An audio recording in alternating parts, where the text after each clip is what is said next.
Hi అండి, welcome to my channel Swapna recipe cooking channel Telugu. ఈరోజు మన వంట మునక్కాయ మామిడికాయ రొయ్యల ఇగురు. సింపుల్గా టేస్టీగా మునక్కాయ మామిడికాయ రొయ్యల ఇగురు ఎలా తయారు చేసుకోవాలో ఈ వీడియోలో చూద్దాము. ఇక్కడైతే మనము 1 కేజీ రొయ్యలు అయితే తీసుకున్నాము.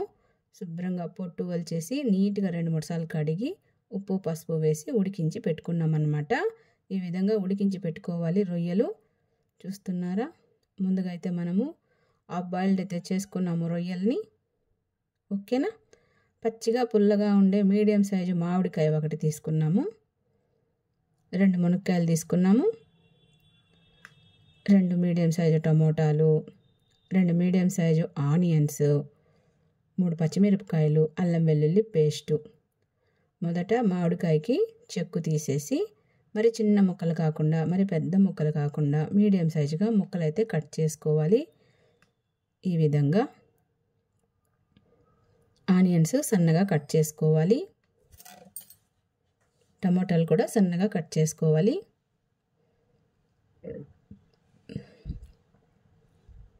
మునక్కాయ ముక్కలు మరి పెద్దవి కాకుండా మరి చిన్నవి కాకుండా మీడియం సైజుగా కట్ చేసుకోవాలి. ఇక్కడైతే మనము 1 టేబుల్ స్పూన్ ధనియాలు, 1 కొబ్బరి చిప్పని 4 భాగాలు చేసి 1 ముక్కని ఇలా సన్నగా అయితే కట్ చేసుకోవాలి. ఓకేనా. 1 6-7 చెక్క పలుకులు, 1 6-7 లవంగాలు, 2 ఇలాచీ తీసుకున్నాము. వీటిని అయితే డ్రై రోస్ట్ చేసుకోవాలి. లవంగాలు 1 6-7 అయితే సరిపోతాయి. చెక్క పలుకులు 1 6-7 పలుకులు అయితే సరిపోతాయి ఫ్రెండ్స్. మరి పెద్దవి కాకుండా మరి చిన్నవి కాకుండా మీడియం సైజ్ చెక్క పలుకులు తీసుకోవాలి. వీటన్నిటిని డ్రై రోస్ట్ చేసుకోవాలి.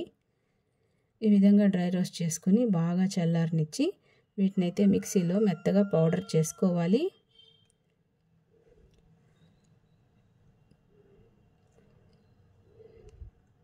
చాలా సింపుల్గా ఉంటుంది ఫ్రెండ్స్ రెసిపీ. ఈ విధంగా పౌడర్ చేసుకోవాలి, మెత్తగా పొడి చేసుకోవాలి. ఈ విధంగా ఇప్పుడైతే తయారీ విధానం చూద్దాము. మొదట స్టవ్ వెలిగించి మందపాటి కడాయి పెట్టుకుని ఇందులో 1 5-6 స్పూన్లు ఆయిల్ వేసుకోవాలి. 2 ఎండుమిరపకాయలు ఇలా 2గా వింపి వేసుకోవాలి. 1 5-6 రేకలు కచ్చా పచ్చా దంచిన వెల్లుల్లి, 1 స్పూన్ ఆవాలు, 1 స్పూన్ జీలకర్ర వేసి ముందుగా మనం కట్ చేసి పక్కనుంచిన ఆనియన్స్ పచ్చిమిర్చి ముక్కలు అయితే వేసుకోవాలి. ఇందులోనే 2 రెమ్మల కరివేపాకు కూడా వేసి ఈ ఆనియన్స్ పచ్చివాసన పోయే వరకు కాసేపు అయితే ఆయిల్లో ఫ్రై చేసుకోవాలి. చాలా సింపుల్ రెసిపీ ఫ్రెండ్స్, చాలా టేస్టీగా ఉంటుంది. ఈ రెసిపీ మా ఇంట్లో పెద్దవాళ్ళు తయారు చేస్తారు. మునక్కాయ మామిడికాయ రొయ్యల ఇగురు. ఆనియన్స్ ఈ మాత్రం వేగిన తర్వాత ఇందులో 1 స్పూన్ అల్లం వెల్లుల్లి పేస్ట్ వేసుకోవాలి.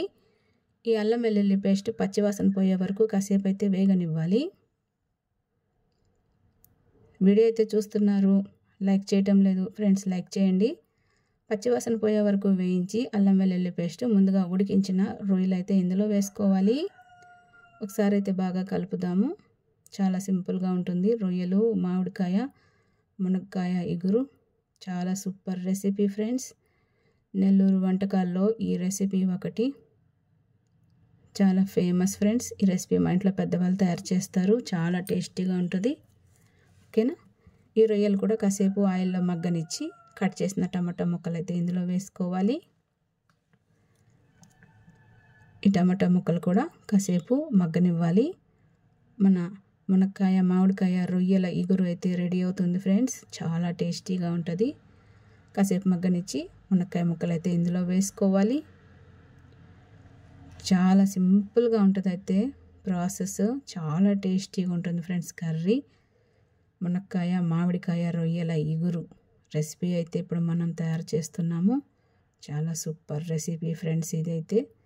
ఒకసారి అయితే బాగా కలిపి ఇందులో 1 అర స్పూన్ పసుపు, తగినంత కారం, తగినంత ఉప్పు వేసుకోవాలి.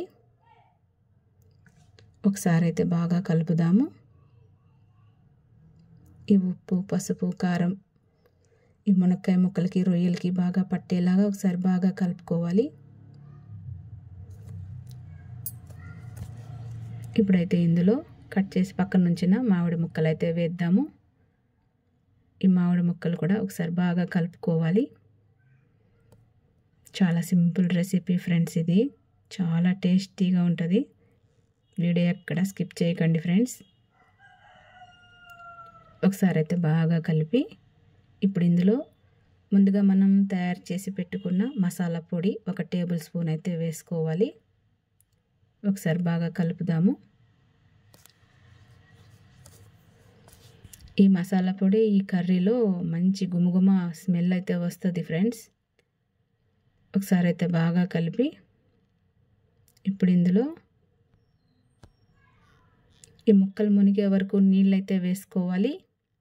ఒకసారి బాగా కలుపుదాము. చాలా టేస్టీగా ఉంటుంది ఫ్రెండ్స్ ఈ కర్రీ అయితే. ఒకసారి అయితే బాగా కలిపి కాస్త తెల్లనివ్వాలి. బాగా అయితే తెల్లాలి ఫ్రెండ్స్. ఇదిగోండి ఇలా తెల్లుతున్నప్పుడు ఒకసారి అయితే కలుపుదాము. మునక్కాయ మామిడికాయ రొయ్యల ఇగురు అయితే రెడీ అవుతుంది ఫ్రెండ్స్. చాలా సింపుల్ రెసిపీ. ఇలా తెల్లుతున్నప్పుడు ఒకసారి బాగా కలిపేసి సన్న మంట పెట్టి మూత పెట్టి ఒక 15 నిమిషాలు అయితే ఉడికించుకోవాలి. ఇదిగోండి ఫ్రెండ్స్, 15 నిమిషాల తర్వాత చూద్దాము. చూడండి మన మునక్కాయ మామిడికాయ రొయ్యల ఇగురు అయితే ఎలా రెడీ అవుతుందో. చాలా సింపుల్ రెసిపీ. కాస్త దగ్గరికి వండుకోవాలి ఫ్రెండ్స్ ఈ కర్రీ అయితే. చూడండి మన రొయ్యలు మునక్కాయ మామిడికాయ ఇగురు ఎలా రెడీ అవుతుందో. చాలా సింపుల్ రెసిపీ. హెవీ మసాలాలు ఏమీ ఉండవు, అన్నీ హోమ్మేడ్ రెసిపీలు. బాగా దగ్గరికి వండుకుంటే సూపర్ కర్రీ అయితే రెడీ అవుతుంది. ఇదిగోండి మన మునక్కాయ మామిడికాయ రొయ్యల ఇగురు అయితే రెడీ అయింది ఫ్రెండ్స్. చాలా టేస్టీగా ఉంటుంది. మీరు కూడా ట్రై చేయండి. చాలా సింపుల్ రెసిపీ, చాలా టేస్టీగా ఉంటుంది. వీడియో నచ్చితే లైక్ చేయండి, ఛానల్ సబ్స్క్రైబ్ చేసుకోండి. మీరు కూడా ఎలా వచ్చిందో కామెంట్ చేయండి, ట్రై చేయండి, లైక్ చేయండి, షేర్ చేయండి, సబ్స్క్రైబ్ చేసుకొని సపోర్ట్ చేయండి.